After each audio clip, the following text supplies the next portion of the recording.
Garuesi nuk ndalet në pengesën e parë, nga se në planifikimin e tij për të vazhduar garën deri në fund të jetës së tij janë parapa dhe pengesat. Ai e di se ka pengesa. Ai e di se gjatë rrugtimit do të ballafaqohet me njerëz të ligë, ziliqar, mashtrues, të ndryshëm. Ai e di se ka më ballafaqohet me joshje që tentojnë me zhvendos nga shtegu i garimit mirëfillt në shtegun e garimit të ndyt. Jo në përputhje me natyrën e tij. Ai din këto të gjitha, nga se e ka parapa rrugën, e din, jo nga aftësia e tij intelektuale, jo nga aftësia e tij parashikuese, po nga udhëzimet e shpalljes. Allahu i ka treguar se në dunja ka probleme, ka njerëzlik, ballafaqohesh me situata të ndryshme.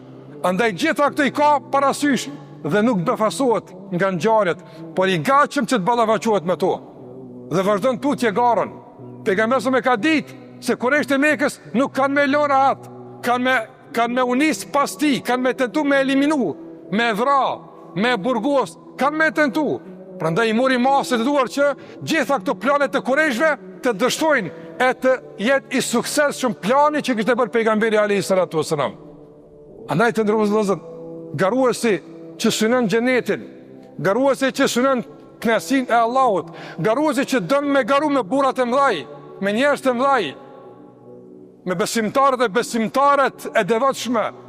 Ai e din realisht çka kërkohet prej tij. Ai e din shtegun, ai ka planet, ai din fazat që duhet kaluar, madje din e pengesat, i gatshëm për të ballafaquar me to.